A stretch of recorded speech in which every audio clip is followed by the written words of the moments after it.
बनाता गीतमाला का आधे घंटे का प्रोग्राम करीब 1.5 साल तक चला और इतना लोकप्रिय हो गया कि शिवा ने यह फैसला किया कि प्रोग्राम को न सिर्फ 1 घंटे का कर दिया जाए बल्कि उसे हिट परेड का रूप दिया जाए, यानी संगीत की एक सीढ़ी जिस पर गीत साप्ताहिक लोकप्रियता के मुताबिक पायदान ब पायदान ऊपर चढ़े या नीचे उतरे।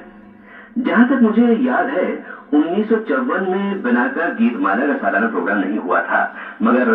जिन फिल्मों के गाने 1954 में चले थे वो फिल्में थी Mayurpankh, taxi driver, Aar Paar, boot polish, Nastik, Shabab, अमर और 2 और फिल्में जिनके गीत जोरदार तरीके से गूंजना शुरू हुए उसी साल और अगले साल भी धूम मचाते रहे। ये 2 फिल्में